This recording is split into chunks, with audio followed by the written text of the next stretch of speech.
ఓం నమో నారాయణాయ. వారాహి అమ్మకు నమస్కారం చేసుకుంటూ అమ్మవారి దయ ఆమె చల్లని చూపులో మనందరిపై ఉండాలి అని చెప్పి మనస్ఫూర్తిగా కోరుకుంటూ ఈరోజు వారాహి అమ్మ మనకందించేటువంటి వాగ్దానం ఏంటి అంటే, బిడ్డ, రేపటి రోజున నీ జీవితంలో నీకు రాబోయేటువంటి వార్త నీ యొక్క జీవితాన్ని అనేక విధాలుగా మలుపు తిప్పబోతుంది అని అంటున్నావు కదా.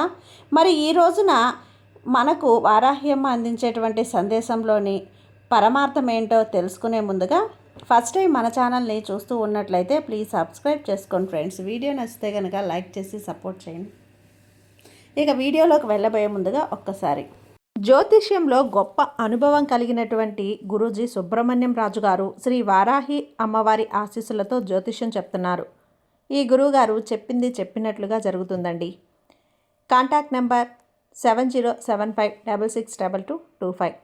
భార్యాభర్తల మధ్య గొడవలు, విదేశీ ప్రయాణం ఆలస్యం అవటం, ప్రేమ, పెళ్లి, సంతానం లేకపోవటం, కోర్టు సమస్యలు, గృహము మరియు కుటుంబ సమస్యలు, ధనం నిలకడగా లేకపోవటం, నమ్మిన వ్యక్తి మోసం చేయటం, స్త్రీలకు పురుషులకు సంబంధించిన గుప్త సమస్యలు ఎటువంటివైనా రోజుల్లో పరిష్కారం చేయబడును. మీరు ఎంతోమంది దగ్గర జ్యోతిష్యం మరియు పరిష్కారాలు చేయించుకొని నిరాశ చెంది ఉన్నట్లయితే ఒక్కసారి ఆదికొండ దేవతలైన కోయరాజు గారికి కాల్ చేయండి. కోయ గురూజీ గారు కొండదేవత పూజారి సుబ్రహ్మణ్యం రాజు గారు. Contact number 7075662225. మా జీవితంలో కూడా ఎన్నో మార్పులు జరిగాయండి, కాబట్టే నమ్మకంగా చెప్తున్నాను. జై వారాహి అమ్మ. బిడా, ఇక వీడియోలోకి వచ్చేస్తే, ఈ అనంతమైనటువంటి బ్రహ్మాండంలో నీవు ఒక ఏకాకివి అని చెప్పేసి భ్రమపడుతూ ఉంటున్నావు కదా. పంచభూతాల్లో చరచరాల సృష్టిలో ప్రతి ఒక్క అణువులో కూడా వ్యాపించి ఉన్నటువంటి నేను నీ ప్రతి శ్వాసలో కూడా, నీ ప్రతి ఆలోచనలో కూడా అంతర్యామముగా లేదా నీ ప్రాణప్రదముగా నమ్మినటువంటి వారు నీకు కష్ట సుఖాల్లో నీ యందు తోడుంటారు అని, నీవు నమ్మినటువంటి వారు నీ జీవితంలో నేను ఎప్పుడూ కూడా విడిచిపెట్టనటువంటి భరోసాలాగా ఉంటారు అని, నీ చీకటిలో నిన్ను విడిచిపెట్టేసి నిన్ను వెళ్ళిపోయి ఉండొచ్చేమో, కానీ నిన్ను విమర్శించినందుకు నీకు అన్ని విధాలుగా నీవు బాధపడుతూ ఉంటున్నావు. కానీ గుర్తుంచుకో, ముందు 2 రోజుల్లో నీ యొక్క నీడ కూడా నిన్ను వదిలేస్తుంది, కానీ నేను మాత్రం నీ వెంట ఉంటాను. నేను నడిచేటువంటి ప్రతి ఒక్క అడుగులో నీ పాదముద్రల్లోనూ పక్కన నా యొక్క పాదముద్రలు అనేటివి ఉంటాయని చెప్పి మర్చిపోవద్దు. లోకం నిన్ను విడిచిపెట్టినా, నీ సొంత వాళ్ళే నిన్ను విడిచిపెట్టినా, నా యొక్క హృదయ కపటాలు నీకోసం ఎప్పుడూ కూడా తెరుచుకుని ఉంటాయి. నువ్వు నా బిడ్డవు, నువ్వు నా యొక్క బాధ్యత అంతా కూడా నాదే తల్లి. నీ బాధ్యత, నీ సంరక్షణ నా ధైర్యం. నీవు ఒంటరిగా ఉన్నావు అని అసలు బాధపడద్దు. నీలో ఉన్నది నేనే, ఈ వారాహి అమ్మని.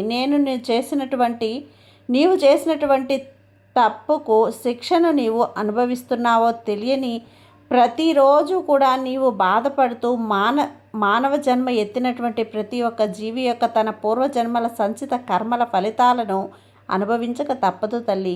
నీ జీవితంలో నువ్వు అనుభవించేటువంటి కష్టాలు, అవమానాలు, నీ యొక్క కన్నీళ్ళు, నీ యొక్క మనసు పరిశుద్ధం చేయటానికి నేను ఇస్తున్నటువంటి ఒక దివ్యమైనటువంటి ఆధ్యాత్మిక యజ్ఞం. ఈ యొక్క యజ్ఞం అగ్నిలో కాలి శిల్ప చేతిలో దెబ్బల మీద దెబ్బలు తింటేనే కదా దానికి ఒక సాధ్యమైనటువంటి రాయి అనేది అద్భుతమైనటువంటి శిలగా ఎలా మారుతుందో, అలాగే నీవు కూడా నీ యొక్క బాధలు అలాగే అన్నింటినీ కూడా అగ్నిలో పుటం చేయండి. ఒక అద్భుతమైనటువంటి మహోన్నతమైనటువంటి వ్యక్తిగా రూపాంతరం చేయదలుచుకున్నావు.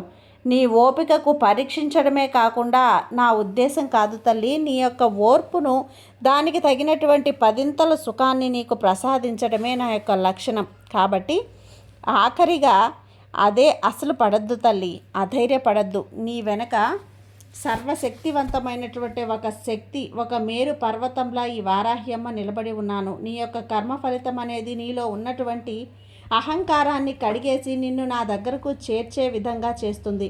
నీ యొక్క తెలివితేటలతో, నీకున్నటువంటి ధనబలంతో, నీకున్నటువంటి లోక జ్ఞానంతో నీ సమస్యలను అన్నింటినీ కూడా పరిష్కరించుకోవాలని చూసి చెప్పేసి విఫలమైపోతూ ఉంటున్నావు కదా. ఎందుకో తెలుసా? సర్వము కూడా నీ యొక్క ఆధీనంలో ఉన్నప్పుడు నీవు నీ సొంత అల్ప ప్రయత్నాలు చేసి విమర్శించావు. నీవు ఎప్పుడైతే నీ యొక్క శక్తి ఇంతే, నా వల్ల కావడం లేదు కూడా అని చెప్పి నీవే చేసుకో, నీవే నాకు దిక్కు అని, సర్వస్వం అని అసంపూర్ణంగా నా యొక్క పాదాల మీద నువ్వు ఆర్తిగా వేడుకుంటావో అప్పుడే నీ యొక్క విశ్వాసాన్ని నేను తెలుసుకోగలుగుతాను. శరణాగతి అంటే కేవలం నా ముందు తల వంచడం కాదు బిడ్డ, కానీ నీ బాధలన్నింటినీ కూడా, నా యొక్క భయాలను, నీ యొక్క భవిష్యత్తును నాపై విడిచిపెట్టు, నిశ్చింతగా ఉండే విధంగా నేను చేస్తాను. తక్షణమే నీ యొక్క సమస్యలు, భారము అంతా కూడా నా యొక్క భుజాల మీద నేను మోస్తున్నానమ్మా. అప్పటి నుంచి నీ గెలుపును, నీ బాధ్యత మొత్తం కూడా నేను తీసుకున్నాను. నీ సుఖమును, నీ యొక్క ఆనందాన్ని మోస్తున్నటువంటి ప్రతి ఒక్క భారానికి కూడా నా యొక్క పాదాల దగ్గర చెంత చేరు. నేను వాటన్నింటినీ కూడా సరిగ్గా చేస్తాను. నేను నీ యొక్క ప్రార్థనను వినడం లేదని చెప్పి నువ్వు అనుకోవద్దు బిడ్డ.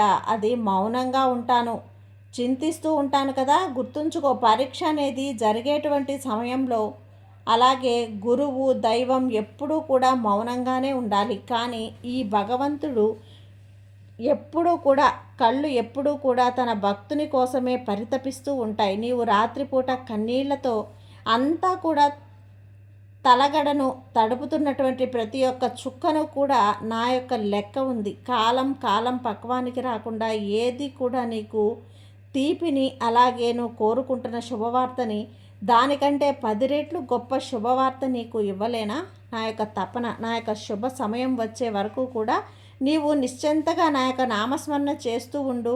నిశ్చింతగా నీవు అట్లా నిశ్చయంగా చూస్తూ ఉండు. నేను చేసినటువంటి అద్భుతాలను చూసి ఈ లోకం ఆశ్చర్యపోయేటువంటి రోజు అనేది వస్తుంది. అత్యంత దగ్గరలోనే ఉంది బిడ్డ. నీ యొక్క మౌనం కోసమే, నీ ఆశీస్సులు, నీ యొక్క తీర్పు కోసమే నేను ఇన్ని రోజులుగా ఎదురు చూస్తూ నిర్మించుకున్నటువంటి సామ్రాజ్యాన్ని గమనిస్తూ ఉండు. ఇక నీ యొక్క జగత్ అనేది ఒక మాయా ప్రపంచం లాంటిది. ఇక్కడ బంధాలు, అనుబంధాలు అన్నీ కూడా అవసరాల మీద మాత్రమే ఆధారపడి ఉంటాయి. ఈర్ష్య, దేశాలు, ఇలాంటి ప్రయోజనం మీద మాత్రమే ఆధారపడి ఉంటాయమ్మా. అవసరం ఉన్నప్పుడు చిన్న అవకాశంగానే ఎత్తేస్తారు. ఆకాశానికి అవసరం తీరాక నిన్ను అగాధంలోకి నెట్టేస్తారు. కానీ నేను మాత్రం అటువంటి స్వభావం కలదానిని కానే కాదమ్మా. నీవు కోటీశ్వరుడివైన, అత్యంత కటిక దరిద్రంలో ఉన్నా కూడా, నీవు విజయ శిఖరాల్లో ఉన్నటువంటి అపజయాలను పాతాళంలో ఉన్నా కానీ, నా యొక్క ప్రేమ అనేది, నీ యొక్క ఆప్యాయతకు అనేది నీపైన నిరంతరం సముద్రపు అలలు ఎలా వస్తూ ఉంటాయో అలా వస్తూ ఉంటుంది. మనుషుల యొక్క మాటలకు, వారి వెన్నుపోట్లకు కృంగిపోవద్దు. వారు నిన్ను దూరం పెడితే నీవు నన్ను నా యొక్క హృదయ కమలంలో బంధించి రక్షించుకుంటూ ఉంటాను బిడ్డ. నీవు నాకు కావాలి, నాకు నీవు కావాలి. నీవు నీ యొక్క ఆనందమే నా యొక్క ఆయుపట్టు. నీ లోకానికి నమ్మి అస్సలు నువ్వు మోసపోవద్దు తల్లి. ఈ లోకాన్ని నన్ను నమ్మి నువ్వు మోక్షం పొందు. ఈ లోకం ఒక నీటి బుడగ. నా యొక్క ప్రేమ ఒక్కటే శాశ్వతం. నా 2 కళ్ళు నిన్ను ఎప్పుడూ కూడా అనేక రకాలుగా చూస్తూ ఉన్నాయి. నీవు నాపై చూపించేటువంటి అచంచలమైనటువంటి, తిరుగులేనటువంటి నమ్మకమే నాకు ఒక గొప్ప, అంటే నువ్వు ఇచ్చేటువంటి అన్ని రకాలుగా కంటే కూడా అది చాలా గొప్పదమ్మా.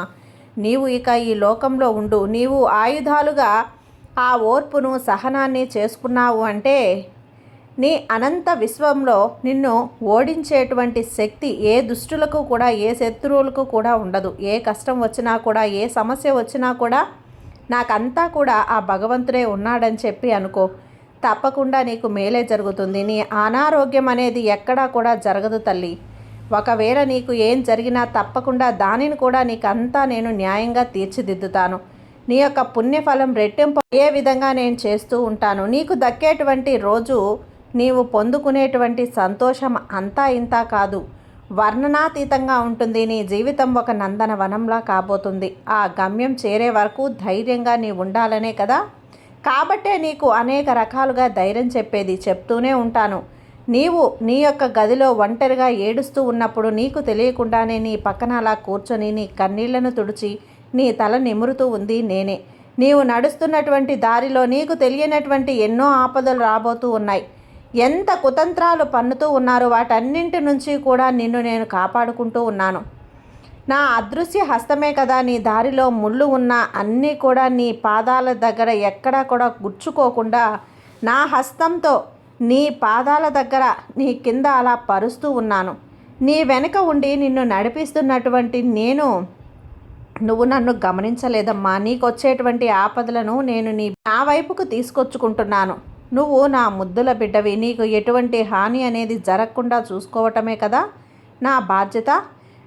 ఆ నమ్మకమే నీకు శ్రీరామలక్ష. విజయాన్ని నీకు అంతా కూడా స్వదాగా గుర్తుంచుకో. అపారమైనటువంటి కరుణతో నేను నిన్నెప్పుడు కూడా చూసుకుంటూ ఉన్నాను. నీ హృదయాన్ని ఒక విశాలమైనటువంటి దేవాలయంగా మార్చుకో. అక్కడ నేను శాశ్వతంగా కొలువుతీరి ఉంటాను బిడ్డ. నీవు ఎవరికీ కూడా అన్యాయం చేయనంత వరకు ఏ శక్తి కూడా నిన్ను ఎప్పుడూ కూడా తాకలేదు. నా బిడ్డలు తాకటం అంటే అది సాక్షాత్తు నిప్పులు తాకటమే అవుతుంది. నిన్ను బాధ పెట్టినటువంటి వారి యొక్క కర్మ వారిని వెంటాడి వెంటాడి వేధిస్తుంది. నీవు మాత్రం ప్రశాంతంగా ధర్మ మార్గంలోనే ఉండు. నీకంతా కూడా మంచే జరుగుతుంది బిడ్డ. నేను ఎప్పుడూ కూడా చెప్తూనే ఉంటాను కదా. తప్పకుండా రేపటి రోజున వచ్చేటువంటి ఆ శుభవార్త నిన్ను ఆనందంతో ముంచెత్తుతుంది. అంతేకాదు, నీ మనసును ప్రశాంతంగా ఉంచుకోవడానికి ఎంతో బాగా ఉపయోగపడుతుంది. నేను చెప్పేటువంటి ప్రతి ఒక్క మాటను కూడా నీవు నమ్మకంగా ఆచరించు. అలాగే నా అంటే ప్రతి మాటను కూడా నీ జమ దాటనీయకుండా నీ మనసును అంతా కూడా ప్రశాంతంగా ఉంచుకొని ఒక్కసారి ఆలోచించి చూడు. కష్ట సుఖంలో నేను ఎప్పుడూ కూడా నీకు తోడుగా ఉంటాను. అంటే నేను అర్థం చేసుకోవటం లేదు అనేసి కాదు తల్లి. నేను చేస్తున్నటువంటి ప్రతి ఒక్క పని కూడా చూస్తూ ఎవ్వరూ నిన్ను అర్థం చేసుకోవటం లేదని చెప్పి ఎప్పుడూ బాధపడద్దు. అన్నింటికీ కూడా ఆ పరమాత్మ ఉన్నాడు. నీవు ఏం చేస్తున్నావు, ఏం చేయటం లేదు, ఎవరి మంచిని ఎంత బాగా కోరుకుంటున్నావో, ఆపదలో ఉన్నటువంటి వారికి నీవు ఏ విధంగా సహాయం చేస్తున్నావు అనేదంతా కూడా నేను గమనిస్తూనే ఉంటున్నాను. కాబట్టి నీవు ఎవరివో ఏదో అంటున్నారు అని అసలు భయపడద్దు. నిన్నుగా నేను ఎప్పుడూ కూడా అర్థం చేసుకోవటంలో విఫలం అనేది కాను. అలాగే నాపైన నీవు ఉన్నటువంటి నమ్మకాన్ని ఎప్పుడూ కూడా అలానే ఉంచుకో. నమ్మకం లేనటువంటి చోట నేను ఎప్పుడూ కూడా నిలబడను. కాబట్టి నీకు మరీ నేను చెప్తున్నాను తల్లి, నీవు నన్ను పూజించినా పూజించకపోయినా కనీసం నాపై ఏర్పరచుకున్నావు అంటే నమ్మకం చాలు. నేను ఎప్పటికీ కూడా నేను నిలబెడుతూనే ఉంటాను. ఇక నీవు మాత్రం నాపై నమ్మకాన్ని కోల్పోవద్దు. మనసును ప్రశాంతంగా ఉంచుకో, ఆనందంగా ఉంచుకో. మంచి మార్గంలో నడవడానికి ప్రయత్నం చేయి. నా చెయ్యి నీ జీవితంలో ఎప్పుడూ కూడా నీకు అన్నీ ఇచ్చేదిగానే ఉంటుంది. నీ జీవితం అద్భుతంగా ఉంటుందమ్మా, సంతోషంగా ఉంటుంది. సర్వే జన సుఖినో భవంతు. జై వారాహి అమ్మ.